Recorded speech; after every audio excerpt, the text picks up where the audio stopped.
ओम नमः शिवाय। हर हर महादेव। आप सभी को चैत्र मास शनि अमावस्या की हार्दिक शुभकामनाएं। चैत्र अमावस्या जब शनिवार के दिन आती है तो इसका महत्व और भी अधिक बढ़ जाता है। इसे शनि अमावस्या भी कहा जाता है। इस दिन शनि देव पितरों और भगवान शिव की पूजा करने से विशेष फल प्राप्त होता है।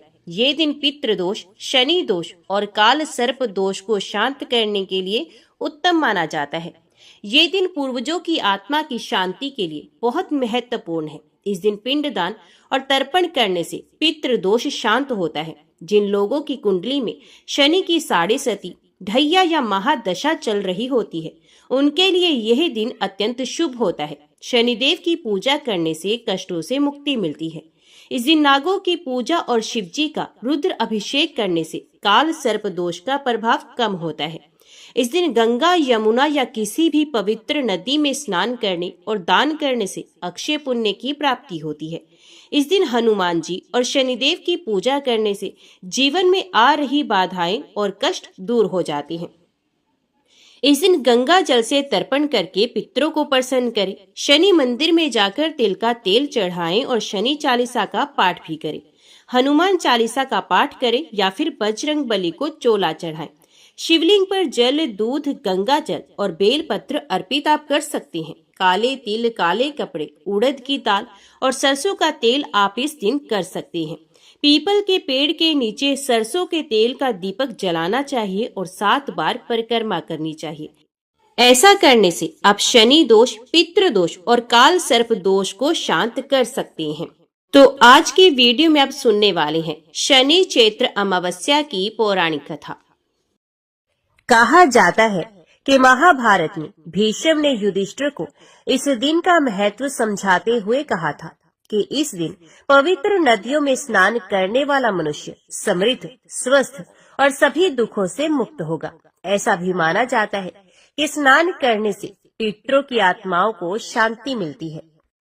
मरीचि के वंशज देवताओं के पितृगण जहाँ निवास करते हैं, वे लोग सोमपत के नाम से विख्यात है। देवता लोग उन पितरों का ध्यान किया करते हैं। वे यज्ञ परायण पितृगण अग्निश्वात नाम से प्रसिद्ध हैं। जहाँ वे रहते हैं वहीं अशोदा नाम की एक नदी प्रवाहित होती है, जो उन्हीं पितरों की मानसी कन्या है। प्राचीन काल में पितरों ने वहीं एक अशोद नामक सरोवर का भी निर्माण किया था। पूर्व काल में अशोदा ने 1 सहस्त्र दिव्य वर्षों तक घोर तपस्या की। उसकी तपस्या से संतुष्ट होकर पितृगण उसे वर प्रदान करने के लिए उसके समीप पधारे। वे सब के सब पितर दिव्य रूपधारी थे। उनके शरीर पर दिव्य सुगंध का अनुलेप लगा हुआ था तथा गले में दिव्य पुष्प माला लटक रही थी। वे सभी नव युवक, बल संपन्न एवं कामदेव के सदृश सौंदर्यशाली थे। उन पितरों में अमावसु नामक पितृ को देखकर वर की अभिलाषा रखने वाली सुंदरी अशोदा व्यग्र हो उठी और उनके साथ रहने की याचना करने लगी। इस मानसिक कदाचार के कारण सुंदरी अशोदा योग से भ्रष्ट हो गई और उसके परिणाम स्वरूप वे स्वर्गलोक से भूतल पर गिर पड़ी। उसने पहले कभी पृथ्वी का स्पर्श नहीं किया था। जिस तिथि को अमावसु ने अशोदा के साथ निवास करने की अनिच्छा प्रकट की, वे तिथि उनके धैर्य के प्रभाव से लोगों द्वारा अमावस्या नाम से प्रसिद्ध हुई। इसी कारण ये तिथि पितरों को परम प्रिय है। इस तिथि में किया हुआ श्राद्ध आदि कार्य अक्षय फलदायक होता है। इस प्रकार तपस्या के नष्ट हो जाने से अशोदा लज्जित हो गई। वे अत्यंत दीन होकर नीचे मुख किए हुए देवपुर में उन्हें अपनी प्रसिद्धि के लिए पितरों से प्रार्थना करने लगी। तब रोती हुई उस तपस्विनी को पितरों ने सांत्वना दी। वे महाभाग पितर भावी देव कार्य का विचार कर प्रसन्नता एवं मंगल से परिपूर्ण वाणी द्वारा उससे इस प्रकार बोले, हे देवी, बुद्धिमान लोग स्वर्गलोक में दिव्य शरीर द्वारा जो कुछ शुभाशुभ कर्म करते हैं, वे उसी शरीर से उन कर्मों के फल का उपभोग भी करते हैं, क्योंकि देव योनि में कर्म तुरंत फलदायक हो जाते हैं। उसके विपरीत मानव योनि में मृत्यु के पश्चात जन्मांतर में कर्मफल भोगना पड़ता है। इसलिए पुत्री, तो मृत्यु के पश्चात जन्मांतर में अपनी तपस्या का पूर्ण फल प्राप्त करोगी। 28वें द्वापर में तुम मत्स्य योनि में उत्पन्न होगी। पितृकुल का व्यतिक्रमण करने के कारण तुम्हें इस कष्टदायक योनि की प्राप्ति होगी। पुण्य उस योनि से मुक्त होकर तुम राजा वसु की कन्या हो जाओगी। कन्या होने पर तुम अपने दुर्लभ लोकों को अवश्य प्राप्त करोगी। उस कन्यावस्था में तुम्हें बद्री बेर के वृक्षों से व्याप्त दीप में महर्षि पराशर से एक ऐसे पुत्र की प्राप्ति होगी जो बद्रायण नाम से प्रसिद्ध होगा और कभी अपने कर्म से च्युत ना होने वाले नारायण का अवतार होगा। तुम्हारा वे पुत्र एक ही वेद को अनेक 4 भागों में विभक्त करेगा। तदंतर समुद्र के अंश से उत्पन्न हुए पूर्ववंशी राजा शांतनु के संयोग से तुम्हें विचित्र वीर एवं महाराज चिंद्रागत नामक 2 पुत्र प्राप्त होंगे। बुद्धिमान विचित्र वीर के 2 क्षेत्रज्ञ धृतराष्ट्र और पांडु पुत्रों को उत्पन्न कराकर तुम प्रोष्ठपदी भाद्रपद की पूर्णिमा और पौष कृष्ण अष्टमी आदि में अष्टकार रूप से पितृलोक में जन्म ग्रहण करोगी। इस प्रकार मनुष्यलोक में सत्यवती और पितृलोक में आयु एवं आरोग्य प्रदान करने वाली तथा नित्य संपूर्ण मनोवांछित फलों की प्रदात्री अष्टका नाम से तुम्हारी ख्याति होगी। कालांतर में तो मनुष्य लोक में नदियों में श्रेष्ठ पुण्य सलीला अशोदा नाम से नदी रूप में जन्म धारण करोगी। ऐसा कहकर पितरों का वे समुदाय वहीं अंतर ध्यान हो गया तथा अशोदा को अपने उन समस्त कर्म फलों की प्राप्ति हुई जो पहले कहे जा चुके हैं। कुरुक्षेत्र में कौशिक नामक एक धर्मात्मा महर्षि थे। उनके 7 पुत्र थे। उन पुत्रों के नाम कुछ इस प्रकार थे: सवस्रट, क्रोधन, हिंस्त्र, पिशुन, कवि, वाग्दुष्ट एवं पितृवती। पिता की मृत्यु के पश्चात वे सभी महर्षि गर्ग के शिष्य हुए। उस सभी समस्त लोगों को भयभीत करने वाली महती अनावृष्टि हुई, जिसके कारण भीषण अकाल पड़ गया। इसी बीच वे सभी तपस्वी अपने गुरु गर्गाचार्य की आज्ञा से उनकी सेवा में लग गए। वहां वन में वे सभी भूख से अत्यंत पीड़ित हो गए। जब क्षुधा शांति का कोई अन्य उपाय नहीं सूझा, तब छोटे भाई पितृव्रती ने श्राद्ध कर्म करने की सम्मति दी। बड़े भाइयों द्वारा अच्छा ऐसा ही करो ऐसी आज्ञा पाकर पितृव्रती ने सम्माहित चित्त होकर श्राद्ध का उपकर्म आरंभ किया। उस समय उसने छोटे बड़े के क्रम से 2 भाइयों को देव कार्य में, 3 को पितृ कार्य में और 1 को अतिथि रूप में नियुक्त किया तथा स्वयं श्राद्ध कर्ता बन गया। इस प्रकार पितृप्रायण पितृव्रती ने पितरों का स्मरण करते हुए मंत्रोच्चारण पूर्वक श्राद्ध कार्य संपन्न किया। काल कर्म के अनुसार मृत्यु के उपरांत श्राद्ध वैगुण्य रूप कर्मदोष से वे भी सभी दासपुर मंदसौर नामक नगर में बहेलिया होकर उत्पन्न हुए। किंतु पितृ स्नेह श्राद्ध कृत्य से भावित होने के कारण उन्हें पूर्व जन्म के वृतांतों का स्मरण बना रहा। पूर्व जन्म के कर्मों के परिणाम स्वरूप वे क्रूर कर्मी बहेलियों के घर में पैदा तो हुए, परंतु पितरों के ही महात्म्य से वे सभी जाति स्मर पूर्व जन्म के वृतांतों के ज्ञाता भी बने रहे। उन्हें श्राद्ध कर्म के फल से वैराग्य उत्पन्न हो जाने के कारण उन सभी ने अनशन करके अपने अपने उस शरीर का त्याग कर दिया। तदंतर वे 7 कालंजर पर्वत पर भगवान नीलकंठ के समक्ष मृग योनि में उत्पन्न हुए। वहां भी पितरों के स्नेह से अनुभावित होने के कारण वे जाति स्मर बने ही रहे। उस योनि में भी ज्ञान और वैराग्य उत्पन्न हो जाने के कारण उन लोगों ने तीर्थ स्नान में अनशन करके लोगों के देखते देखते धर्म पूर्वक प्राणों का उत्सर्ग कर दिया। तत्पश्चात उन 7 योग अभ्यासी जनों ने मानसरोवर में चक्रवाक की योनि में जन्म धारण किया। अब आप लोग नाम एवं कर्म अनुसार उन सभी का वृतांत श्रवण कीजिए। इस योनि में उनके नाम है सुमना, कुमुद, शुद्ध, शीघ्रदर्शी, सुनेत्रक, सुनेत्र और अंशुमान। ये 7 योग के पारदर्शी थे। इनमें से अल्प बुद्धि वाले 3 तो योग से भ्रष्ट हो गए और इधर उधर भ्रमण करने लगे। उसी समय एक पांचाल वंशी नरेश, जो महान बल और पराक्रम से संपन्न था तथा जिसके पास अधिक से अधिक सेना और वाहन थे, अपने क्रीड़ा उद्यान में स्त्रियों के साथ अनेकाविध हाव भाव से क्रीड़ा कर रहा था। उस शोभाशाली राजा को देखकर उन जल पक्षियों में से एक को, जो पितृ भक्त श्राद्ध करता पितृव्रती नामक ब्राह्मण था, उसके मन में राज्य प्राप्ति की आकांक्षा उत्पन्न हो गई। इसी प्रकार दूसरे दोनों ने राजा के 2 मंत्रियों को प्रचुर सेना और वाहनों से युक्त देखकर इस मृत्यु लोक में मंत्री पद प्राप्त करने की इच्छा व्यक्त की। उनमें जो 4 निष्काम थे, वे सभी श्रेष्ठ ब्राह्मण कुल में पैदा हुए। उन तीनों में से पहला राजा विभ्राज के पुत्र रूप में ब्रह्मदत्त नाम से विख्यात हुआ तथा अन्य 2 कंडरीक और सुबालक नाम से मंत्री के पुत्र हुए। राजा विभ्राज की मृत्यु के उपरांत विद्वान पुरोहित ने ब्रह्मदत्त को राज्य पर अभिषिक्त कर दिया। वे पांचाल नरेश ब्रह्मदत्त प्रबल पराक्रमी, सभी शास्त्रों में प्रवीण, योगज्ञ और सभी जंतुओं की बोली का ज्ञाता था। देवल की सुंदरी कन्या, जो सनती नाम से विख्यात थी, राजा ब्रह्मदत्त की पत्नी हुई। वे ब्रह्मवादिनी थी।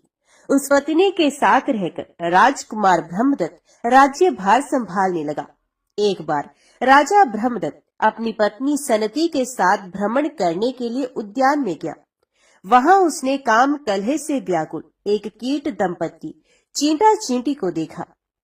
वह कीट, जिसका शरीर कामदेव के बाणों से संतप्त हो उठा था, चारों ओर से चींटी से अनुनय विनय करता हुआ गदगद वाणी में बोला, प्रिय, इस जगत में तुम्हारे समान सुंदरी स्त्री कहीं कोई भी नहीं है। तुम्हारा कट प्रदेश पतला और जंघे मोटे हैं।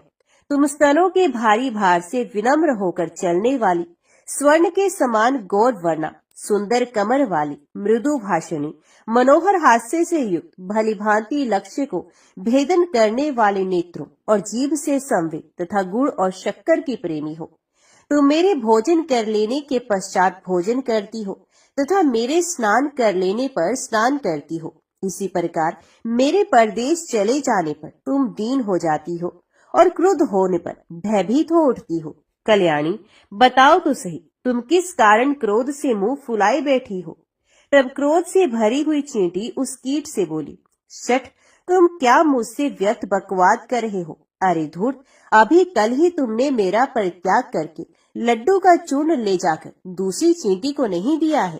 तो चींटा बोला, वर वारिणी, तुम्हारे सदृश रूप रंग वाली होने के कारण मैंने भूल से दूसरी चींटी को लड्डू दे दिया था। भामिनी, तुम मेरे इस एक अपराध को क्षमा कर दो। सुव्रते, मैं पुनः कभी भी इस प्रकार का कार्य नहीं करूंगा। मैं सत्य की दुहाई देकर तुम्हारे चरण छूता हूँ, तुम मुझ विनीत पर प्रसन्न हो जाओ। इस प्रकार उस चींटे का कथन सुनकर वे चींटी प्रसन्न हो गई। इधर चक्रपाणी भगवान विष्णु की कृपा से समस्त प्राणियों की बोली का ज्ञाता होने के कारण ब्रह्मदत्त भी उस सारे वृत्तांत को जानकर विस्मय विमुग्ध हो गए। वे चारों चक्रवाक उसी ब्रह्मदत्त के नगर में एक वृद्ध ब्राह्मण के पुत्र रूप से उत्पन्न हुए थे।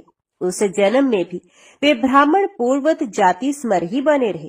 उस समय उनके धृतिमान, तत्वदर्शी, विद्याचंड और तपोत्सुक ये 4 नाम थे। वे कर्म अनुसार एक अत्यंत सुदृढ़, उस ब्राह्मण का नाम भी सुदृढ़ था, ब्राह्मण के पुत्र थे। बचपन में ही इन ब्राह्मणों की बुद्धि तपस्या की ओर प्रवृत्त हो गई। तब ये द्विज श्रेष्ठ पिता से प्रार्थना करते हुए बोले, पिताजी, हम लोग तपस्या करके परम सिद्धि प्राप्त करना चाहते हैं। उनके इस कथन को सुनकर महातपस्वी सुदृढ़ दीन वाणी में बोले, पुत्रो, ये कैसी बात कह रहे हो? मुझ दरिद्र बूढ़े पिता को छोड़कर तुम लोग वनवासी होना चाहते हो। भला मेरा परित्याग कर देने से तुम लोगों को कौन सा धर्म प्राप्त होगा तथा तुम्हारी क्या गति होगी? ये तो महान अधर्म है। ऐसा कहकर पिता ने उन्हें मना कर दिया। ये सुनकर उन पुत्रों ने कहा, तात, हम लोगों ने आपकी जीविका उपार्जन का प्रबंध कर लिया है। इसके अतिरिक्त आपको और क्या चाहिए, सो बताइए।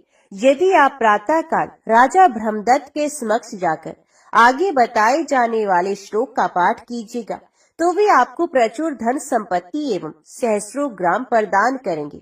उस श्लोक का अर्थ यो है, जो कुरुक्षेत्र में श्रेष्ठ ब्राह्मण, दासपुर मंदसौर में व्यात, कालंचर पर्वत पर मृग और मान सरोवर में 7 चक्रवाक थे, वे सिद्ध होकर यहाँ निवास करते हैं। पिता से ऐसा कहकर वे सभी तपस्या करने के लिए वन में चले गए।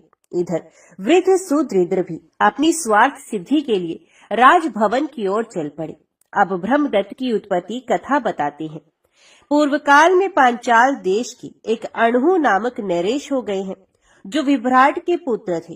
वे पुत्र प्राप्ति की कामना से कठोर व्रत में तत्पर होकर सामर्थ्यशाली एवं सर्वव्यापक देव देवेश्वर श्री नारायण श्री हरि की आराधना करने लगे। तत्पश्चात अधिक काल व्यतीत होने पर भगवान जनार्दन उनकी आराधना से प्रसन्न हुए और उनके समक्ष प्रकट होकर बोले, राजन, तुम्हारा कल्याण हो। अब तुम अपना मनोवांछित वरदान मांग लो। भगवान विष्णु के ऐसा कहने पर राजा ने उत्तम वर की याचना करते हुए कहा, देवेश, मुझे ऐसा पुत्र प्रदान कीजिए जो महान बल पराक्रम से संपन्न, संपूर्ण शास्त्रों का पारगामी विद्वान, धार्मिक, श्रेष्ठ योगी, संपूर्ण प्राणियों की बोली का ज्ञाता और योग अभ्यासी हो। भगवान, मुझे ऐसा ही औरस पुत्र प्रदान कीजिए। ये सुनकर विश्वात्मा परमेश्वर राजा से ऐसा ही हो यो कहकर समस्त देवताओं के देखते देखते वहां से अंतर ध्यान हो गए। तदंतर समय अनुसार वही प्रतापी ब्रह्मदत्त उस राजा अणहु का पुत्र हुआ, जो आगे चलकर संपूर्ण जीवों पर दयालु, समस्त प्राणियों में अमित बल संपन्न, संपूर्ण प्राणियों की भाषा का ज्ञाता और समस्त प्राणियों के राजाधिराज सम्राट हुआ। तत्पश्चात जहाँ वे कीट दंपत्ति बातें करते हुए स्थित थे, वहां पहुंचने पर चींटे की काम चेष्टा को देखकर योग आत्मा ब्रह्मदत्त को हंसी आ गई। राजा को हंसते देखकर महारानी सनती आश्चर्यचकित हो उठी और मन में किसी भावी अनर्थ की आशंका करके नरेश्वर ब्रह्मदत्त से प्रश्न कर बैठी। सनती ने पूछा, राजन, अकस्मात आपका ये अट्टहास किस लिए हुआ है? इस समय मैं आपको ये हंसी आई है, इस हास्य का कारण मैं नहीं समझ पा रही।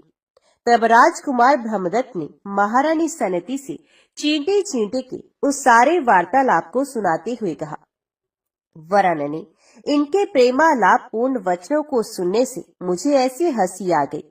मेरी हंसी के विषय में कोई अन्य कारण नहीं है, परंतु रानी सनती ने राजा के उस कथन पर विश्वास नहीं किया और कहा, राजन, आपका ये कथन सरासर असत्य है। अभी अभी आपने मेरे ही किसी विषय को लेकर हास्य किया है, अतः मैं अब जीवन धारण नहीं करूंगी। भला देवताओं के अतिरिक्त मृत्यु लोक निवासी प्राणी चींटे चींटे की वार्तालाप को कैसे जान सकता है? इसलिए यहाँ आपने मेरी ही हंसी उड़ाई है, इसके अतिरिक्त और क्या हो सकता है? रानी की बात सुनकर निष्पाप राजा ब्रह्मदत्त कुछ उत्तर ना दे सके। फिर इस रहस्य को जानने की इच्छा से वे श्री हरि के समक्ष नियम पूर्वक आराधना करते हुए 7 रात तक बैठे रहे। अंत में भगवान ऋषिकेश ने स्वप्न में राजा से कहा, राजन, प्रातः काल तुम्हारे नगर में घूमता हुआ एक वृद्ध ब्राह्मण जो कुछ कहेगा, उसके उन वचनों से तुम्हें सारा रहस्य ज्ञात हो जाएगा। यो कहकर भगवान विष्णु अंतर ध्यान हो गए। तदंतर प्रातः काल जब राजा ब्रह्मदत्त अपनी पत्नी और दोनों मंत्रियों के साथ नगर से निकल रहे थे, उसी समय उन्होंने अपने समक्ष आते हुए उस वृद्ध ब्राह्मण को देखा, जो इस प्रकार कह रहा था, जो पहले कुरुक्षेत्र में श्रेष्ठ ब्राह्मण के रूप में, दासपुर में व्याध के रूप में, कालंचर पर्वत पर मृग योनि में और मान सरोवर में 7 चक्रवाक के रूप में उत्पन्न हुए थे, वे ही व्यक्ति अब सिद्ध होकर यहाँ निवास कर रहे हैं। ब्राह्मण की ऐसी बात सुनकर राजा शोकाकुल हो अपने दोनों मंत्रियों के साथ भूतल पर गिर पड़े। उस समय उन्हें जाति स्मृतव पूर्व जन्म के वृत्तांतों के ज्ञातत्व की प्राप्ति हो गई। उन दोनों श्रेष्ठ मंत्रियों में एक बा भव्य सुबालक कामशास्त्र का परिणेता और संपूर्ण शास्त्रों का ज्ञाता था, जिस संसार में पांचाल नाम से विख्यात था।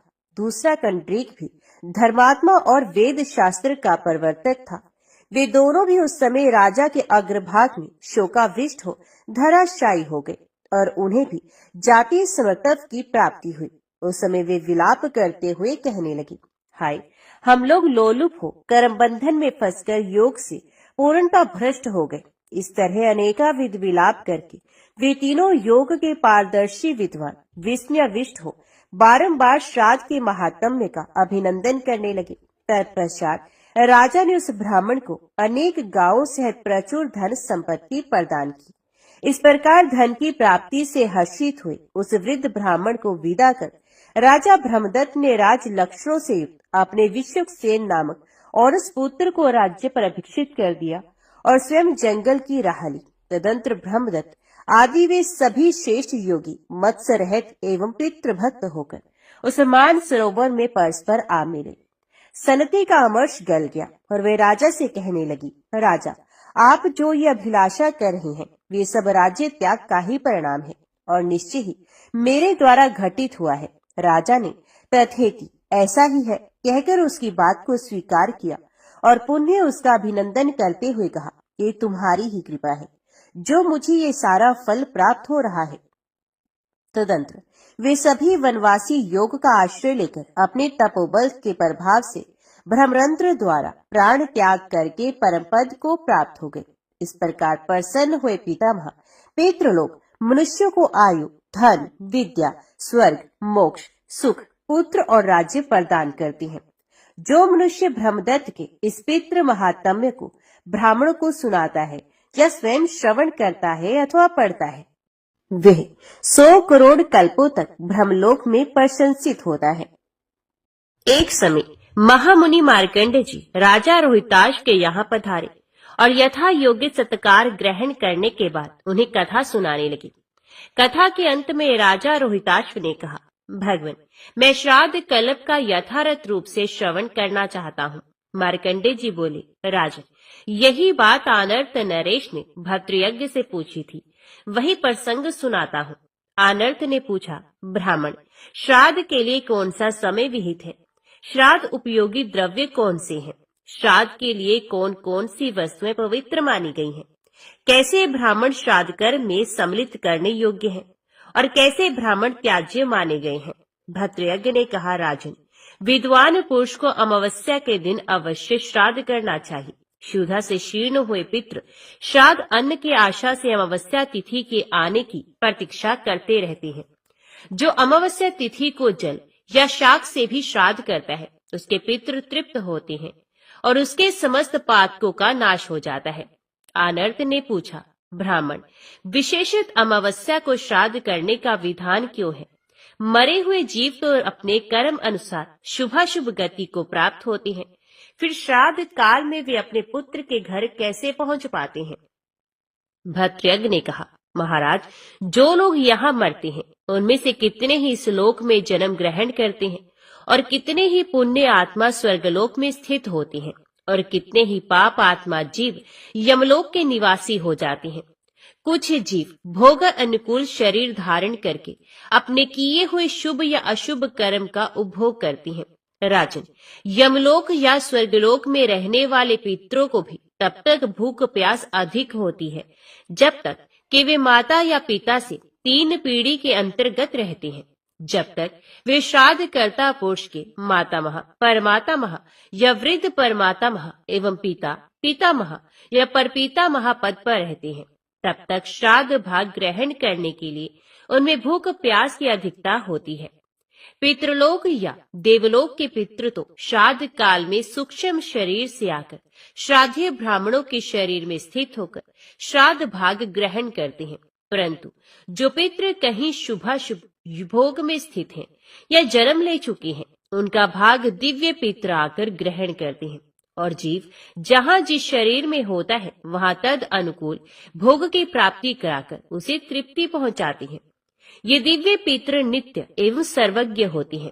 पितरों के उद्देश्य से सदा ही अन्न और जल का दान करते रहना चाहिए।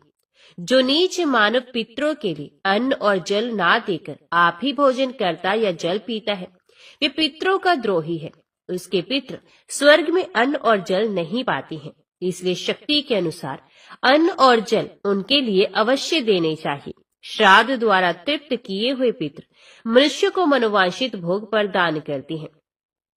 अनर्थ नरेश ने पूछा, ब्राह्मण, श्राद्ध के लिए और भी तो नाना प्रकार के पवित्रम काल है, फिर अमावस्या को ही विशेष रूप से श्राद्ध करने की बात क्यों कही गई है? भद्रयज्ञ ने कहा, महाराज, ये सत्य है कि श्राद्ध के योग्य और भी बहुत से समय हैं, मनवादी तिथि, युगादि तिथि, संक्रांति काल, व्यतिपात, गज छाया, चंद्र ग्रहण और सूर्य ग्रहण, इन सभी समयों में पितरों की तृप्ति के लिए श्राद्ध करना चाहिए। पुण्य तीर्थ, पुण्य मंदिर, श्राद्ध योग्य ब्राह्मण तथा श्राद्ध के योग्य उत्तम पदार्थ प्राप्त होने पर बुद्धिमान पुरुषों को बिना पर्व के भी श्राद्ध करना चाहिए।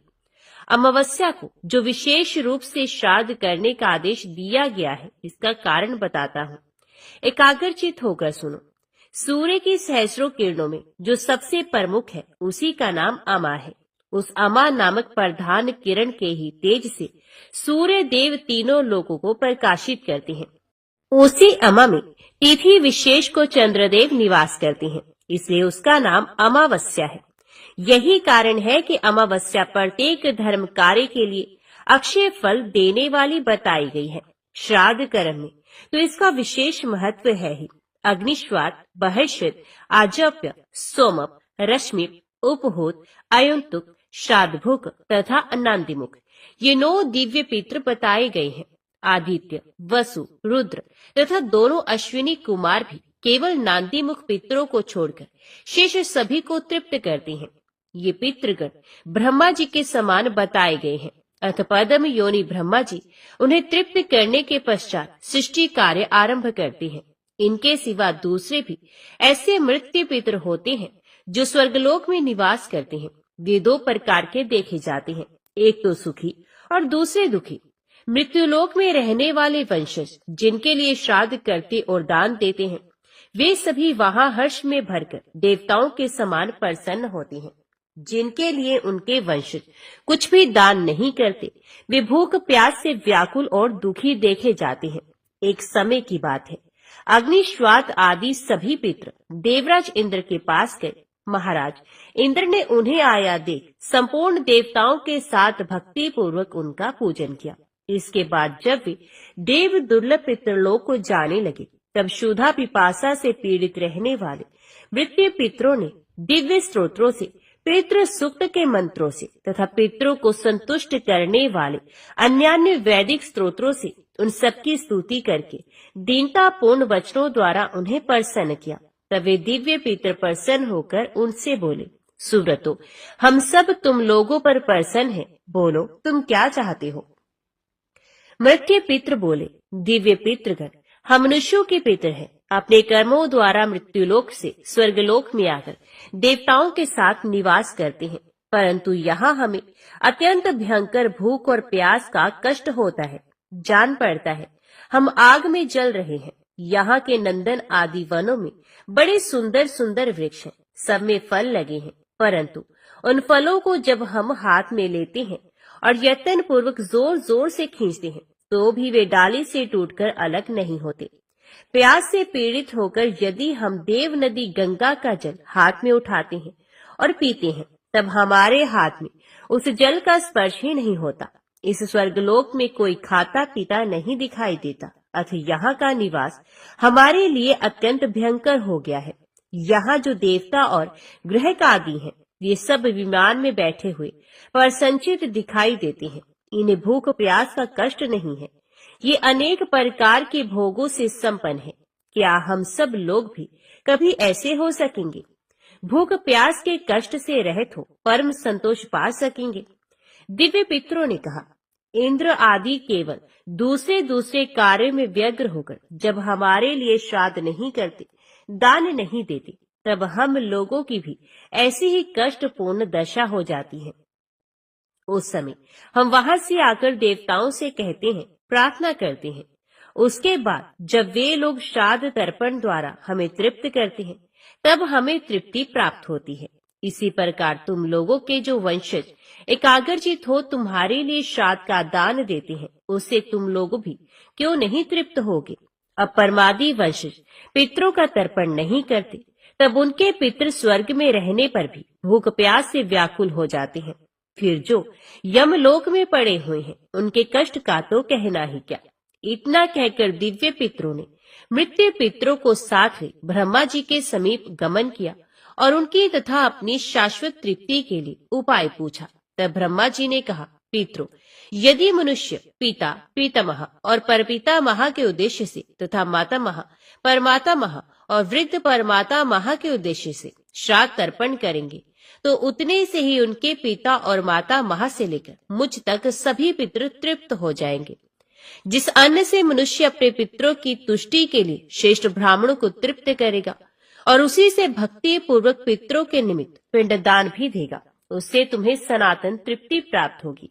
अमावस्या के दिन वंशजों द्वारा श्राद्ध और पिंड पाकर पितरों को 1 मास तक तृप्ति बनी रहेगी। सूर्यदेव के कन्या राशि पर स्थित रहते समय अश्विन कृष्ण पक्ष, पितृपक्ष या महालय में जो मनुष्य मृत्यु तिथि पर पितरों के लिए श्राद्ध करेंगे, उनके श्राद्ध से पितरों को 1 वर्ष तक तृप्ति बनी रहेगी।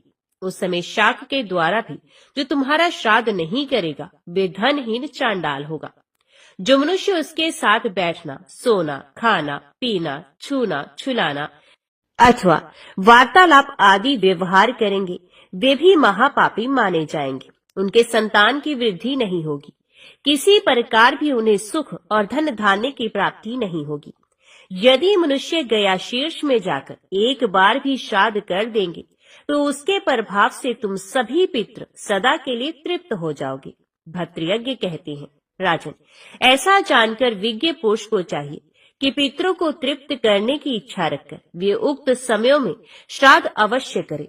इहलोक और परलोक में उसकी उन्नति चाहने वाले पुरुष को विशेषित गया शीर्ष में जाकर श्राद्ध करना चाहिए। जो मनुष्य अमावस्या के दिन श्राद्ध नहीं करता, उसके पितृ भूख प्यास से पीड़ित हो बहुत दुखी होते हैं। मन ही मन तृप्ति की अभिलाषा रखकर वे प्रेत पक्ष की प्रतीक्षा करते रहते हैं। ठीक उसी तरह जैसे किसान लोग रात दिन वर्षा की राह देखते हैं। पितृ पक्ष बीत जाने पर भी जब उन्हें श्राद्ध का अन्न नहीं मिलता, तब वे जब तक कन्या राशि पर सूर्य रहते हैं तब तक अपनी संतानों द्वारा किए हुए श्राद्ध की प्रतीक्षा करते रहते हैं। उसके भी बीत जाने पर कुछ पितृ तुला राशि के सूर्य तक पूरे कार्तिक मास में अपने वंशजों द्वारा किए जाने वाले श्राद्ध की राह देखते हैं। जब सूर्य देव वृश्चिक राशि पर चले जाते हैं, तब वे पितृ दीन एवं निराश होकर अपने स्थान पर लौट जाते हैं। राजन, इस प्रकार पूरे 2 मास तक भूख प्यास से व्याकुल पितृ वायु रूप में आकर घर के दरवाजों पर खड़े रहते हैं। जब तक कन्या और तुला पर सूर्य रहते हैं तब तक तथा अमावस्या के दिन सदा पितरों के लिए श्राद्ध करना चाहिए। विशेष तिल और जल की अंजलि देनी चाहिए।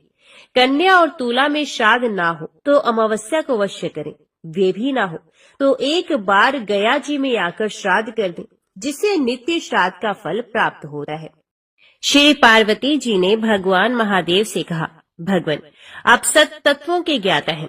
आपकी कृपा से मुझे श्री विष्णु संबंधी नाना प्रकार के धर्म सुनने को मिले, जो समस्त लोक का उद्धार करने वाले हैं। देवेश, अब मैं गीता का महात्म्य सुनना चाहती हूँ, जिसका श्रवण करने से श्री हरि में भक्ति बढ़ती है।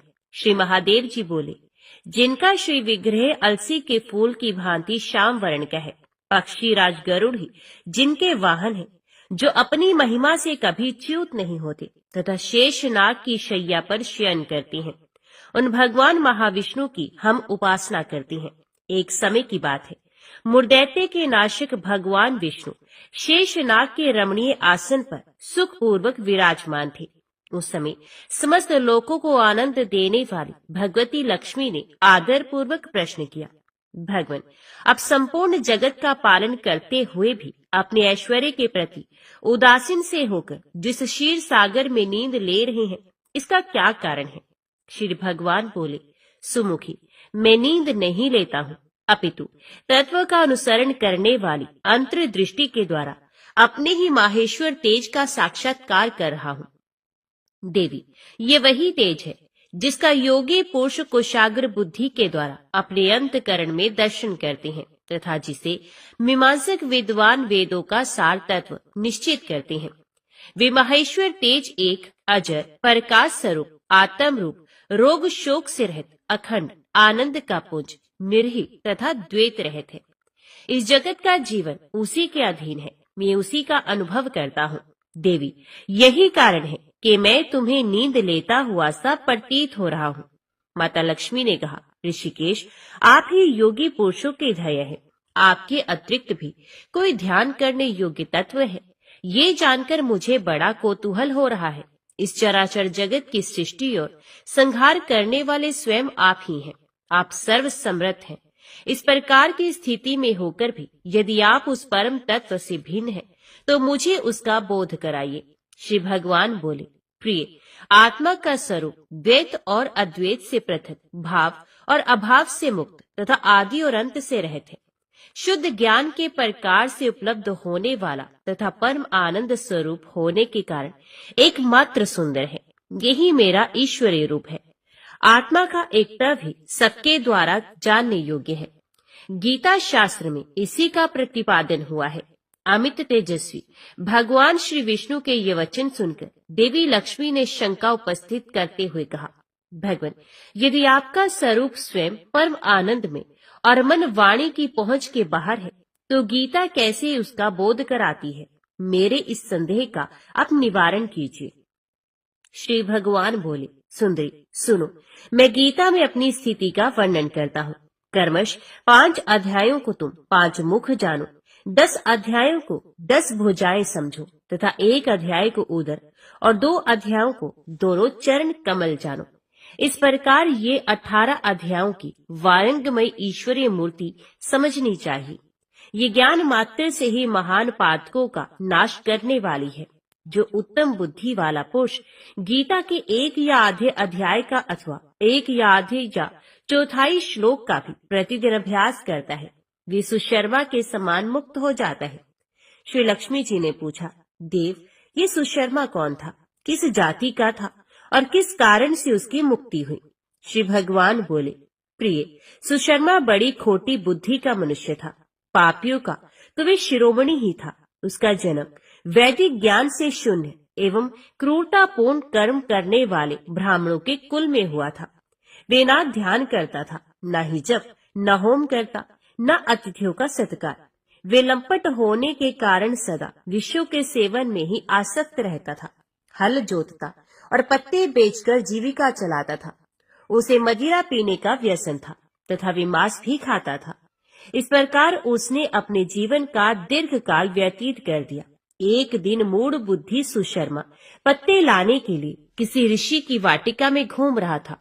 इसी बीच में काल रूपधारी काले सांप ने उसे डस लिया। सुशर्मा की मृत्यु हो गई। तदंतर वे अनेक नरकों में जा वहां की यातनाएं भोगकर मृत्यु लोक में लौट आया और यहाँ बोझ ढोने वाला बैल हुआ। उस समय किसी पंगु ने अपने जीवन को आराम से व्यतीत करने के लिए उसे खरीद लिया। बैल ने अपनी पीठ पर पंगु का भार ढोते हुए बड़े कष्ट से 7-8 वर्ष बिताए। एक दिन पंगु ने किसी ऊंचे स्थान पर बहुत देर तक बड़ी तेजी के साथ उस बैल को घुमाया। इससे वे थक कर बड़े वेग से पृथ्वी पर गिरा और मूर्छित हो गया। उस समय वहां कौतूहलवश आकृष्ट हो बहुत से लोग एकत्रित हो गए। उस जन समुदाय में से किसी पुण्यात्मा व्यक्ति ने उस बैल का कल्याण करने के लिए उसे अपना पुण्य दान किया। तत्पश्चात कुछ दूसरे लोगों ने भी अपने अपने पुण्य को याद करके उन्हें उसके लिए दान कर दिया।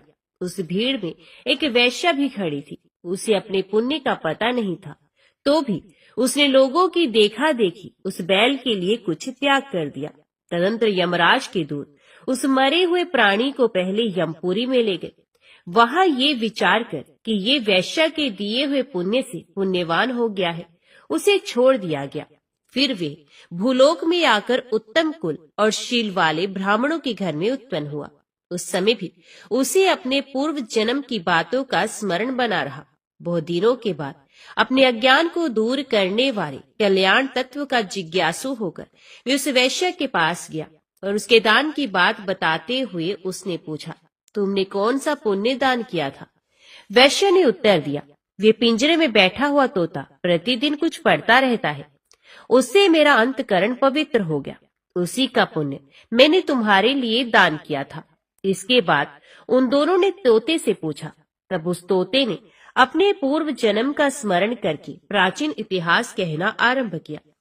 शुक बोला, पूर्व जन्म में मैं विद्वान होकर भी विद्वता के अभिमान से मोहित रहता था। मेरा राग द्वेष इतना बढ़ गया था कि मैं गुणवान विद्वानों के प्रति भी ईर्ष्या भाव रखने लगा। फिर समय अनुसार मेरी मृत्यु हो गई और मैं उन को घृणित लोकों में भटकता रहा। उसके बाद इस लोक में आया। सदगुरु की अत्यंत निंदा करने के कारण तोते के कुल में मेरा जन्म हुआ। पापी होने के कारण छोटी अवस्था में ही मेरे माता पिता से वियोग हो गया। एक दिन मैं ग्रीष्म ऋतु में तपे हुए मार्ग पर पड़ा था। वहां से कुछ श्रेष्ठ मुनि मुझे उठा लाए और महात्माओं के आश्रम के भीतर एक पिंजरे में उन्होंने मुझे डाल दिया।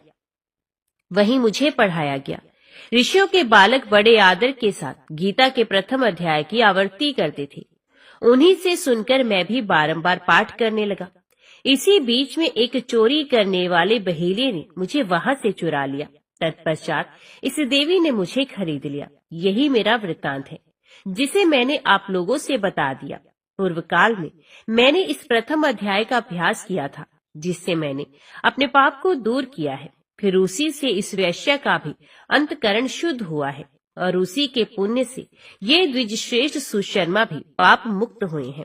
इस प्रकार परस्पर वार्तालाप और गीता के प्रथम अध्याय के महात्म्य की प्रशंसा करके वे तीनों निरंतर अपने अपने घर पर गीता का अभ्यास करने लगे।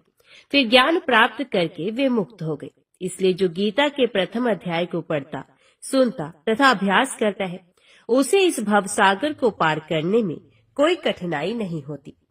लक्ष्मी, प्रथम अध्याय के महात्म्य का उत्तम उपाख्यान मैंने तुम्हें सुना दिया। अब अन्य अध्याय के महात्म्य श्रवण करो। दक्षिण दिशा में वेद वेता ब्राह्मणों के पुरंदरपुर नामक नगर में श्रीमान देव शर्मा नामक एक विद्वान ब्राह्मण रहते थे। वे अतिथियों के पूजक, स्वाध्यायशील, वेद शास्त्रों के विशेषज्ञ, यज्ञों का अनुष्ठान करने वाले और तपस्वियों के सदा ही प्रिय थे। उन्होंने उत्तम द्रव्यों के द्वारा अग्नि में हवन करके दीर्घ काल तक देवताओं को तृप्त किया, किंतु उन धर्मात्मा ब्राह्मण को कभी सदा रहने वाली शांति नहीं मिली।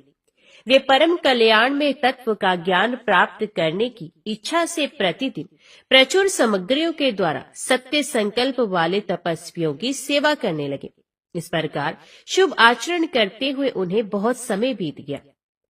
तदनंतर एक दिन पृथ्वी पर उनके समक्ष एक त्यागी महात्मा प्रकट हुए। वे पूर्ण अनुभवी, आकांक्षा रहित, नासिका के अग्रभाग पर दृष्टि रखने वाले तथा शांत चित्त थे। निरंतर परमात्मा के चिंतन में संलग्न हो वे सदा आनंद विभोर रहते थे।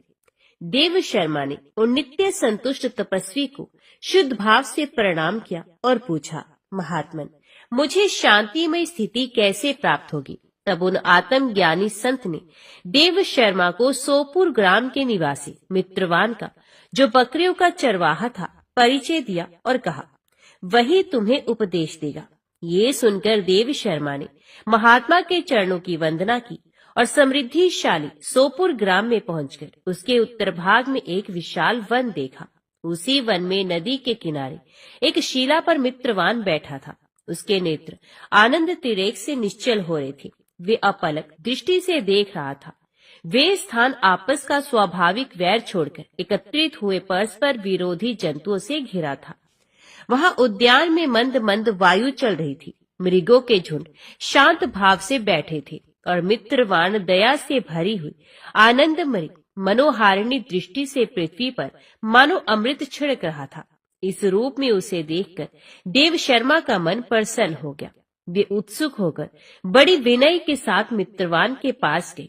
मित्रवान ने भी अपने मस्तक को किंचित निवाकर देव शर्मा का सत्कार किया। तदनंतर विद्वान देव शर्मा अनन्य चित्त से मित्रवान के समीप गए और जब उनके ध्यान का समय समाप्त हो गया, उस समय उन्होंने अपने मन की बात पूछी। महाभाग, मैं आत्मा का ज्ञान प्राप्त करना चाहता हूँ। मेरे इस मनोरथ की पूर्ति के लिए मुझे किसी ऐसे उपाय का उपदेश कीजिए जिसके द्वारा सिद्धि प्राप्त हो चुकी हो। देव शर्मा की बात सुनकर मित्रवान ने एक क्षण तक कुछ विचार किया।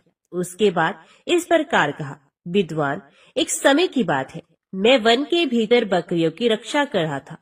इतने में ही एक भयंकर व्याघ्र पर मेरी दृष्टि पड़ी, जो मानो सबको ग्रस लेना चाहता था। मैं मृत्यु से डरता था, इसलिए व्याघ्र को आते देख बकरियों के झुंड को आगे करके वहां से भाग चला।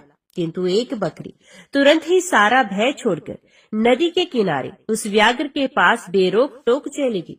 फिर तो व्याघ्र भी द्वेष छोड़कर चुपचाप खड़ा हो गया। उसे इस अवस्था में देखकर बकरी बोली, व्याघ्र, तुम्हें तो अभिष्ट भोजन प्राप्त हुआ है, मेरे शरीर से मांस निकालकर प्रेम पूर्वक खाओ ना। तुम इतनी देर से खड़े क्यों हो? तुम्हारे मन में मुझे खाने का विचार क्यों नहीं हो रहा है? तो व्याघ्र बोला, बकरी, इस स्थान पर आते ही मेरे मन से द्वेष का भाव निकल गया, भूख प्यास भी मिट गई, इसलिए पास आने पर भी अब मैं तुझे खाना नहीं चाहता। व्याघ्र के यो कहने पर बकरी बोली, ना जाने मैं कैसे निर्भय हो गई, इसमें क्या कारण हो सकता है? यदि तुम जानते हो तो बताओ। ये सुनकर व्याघ्र ने कहा, मैं भी नहीं जानता, चलो सामने खड़े हुए इन महापुरुष से पूछें। ऐसा निश्चय करके वे दोनों वहां से चल दिए। उन दोनों के स्वभाव में ये विचित्र परिवर्तन देखकर मैं बहुत विस्मय में पड़ा था। इतने में ही उन्होंने मुझे से आकर प्रश्न किया। वहां वृक्ष की शाखा पर एक वानर राज रहता था। उन दोनों के साथ मैंने भी वानर राज से पूछा।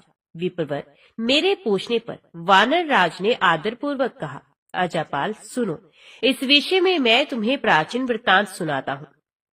ये सामने वन के भीतर जो बहुत बड़ा मंदिर है उसकी ओर देखो। इसमें ब्रह्मा जी का स्थापित किया हुआ शिवलिंग है।